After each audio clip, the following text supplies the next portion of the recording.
Have you ever stopped to ask yourself if the world's applause is actually leading you closer to your purpose or straight into a trap?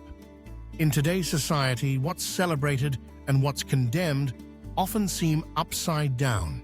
Infidelity is painted as freedom. Ruthlessness is admired as ambition. Deceit is packaged as cleverness or strategic thinking. Meanwhile, those who strive to live with honesty, faithfulness, and humility, those who try to honor God, are mocked, ridiculed, or dismissed as old-fashioned and out of touch. The pressure to blend in, to keep quiet, to compromise on your convictions for the sake of acceptance is relentless. But there's a warning and a challenge in these times. Come out from among them and be separate. The Bible doesn't mince words about the behaviors that society often glorifies. In Proverbs, we read about the things God hates: pride, lying, shedding innocent blood, plotting wickedness, chasing after evil, bearing false witness, and sowing discord. Yet look around. These very traits are often the ones that get you ahead. The proud and arrogant are given platforms. The cunning and deceitful are hailed as clever.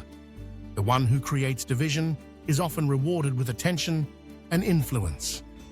Turn on the latest reality show or scan your social media feed and you'll see it. Drama, betrayal, lies, and selfish ambition all dressed up as entertainment. The world doesn't just tolerate what's wrong, it celebrates it. But why does the world do this? Because what's different is threatening. If you stand up for honesty, faithfulness, and humility, you're seen as weak or irrelevant. If you choose purity over promiscuity, you're called judgmental or naive. If you live according to God's standards, you're labeled close-minded. The irony is glaring. The very things that destroy trust, relationships, and communities are applauded, while the things that build them up are sneered at. But God's word is unchanging. He calls us not to blend in, but to stand out. Think about Daniel. He lived in a culture that didn't just disagree with his faith, it actively tried to erase it. When ordered to stop praying to God, Daniel refused. He prayed openly, knowing full well he'd be thrown into the lion's den. The world saw his obedience as foolishness, a death sentence. But God saw it as faithfulness. And in the end, Daniel was delivered. Not because he sought the world's approval, but because he stood firm for God.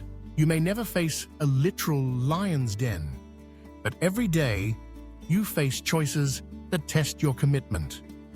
Will you take the shortcut at work, fudge the truth, or step on others to get ahead?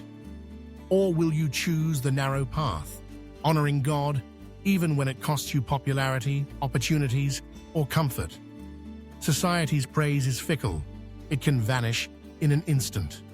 But God's approval lasts forever. So how do you stand firm when the world calls wrong right and right wrong? First, anchor yourself in God's word. Let it shape your thinking and guide your actions. Second, find a community of believers who will encourage you to stay true, even when it's hard. Third, pray for courage. You won't always be popular, but you will have peace. Peace that comes from knowing you're living for something greater, someone greater than the applause of people. Remember, every act of obedience, every time you choose truth over lies, faithfulness over betrayal, humility over pride, you're making a declaration. I belong to God, not to this world. And when you do that, you might lose the world's applause, but you gain something so much greater, the applause of heaven. The world may call you foolish, but God calls you faithful. And in the end, His approval is the only one that matters. So rise up, be different, be bold, come out from among them and be separate. The world may never understand, but you were never meant for this world's approval. You were meant for God's purpose, and that is worth everything.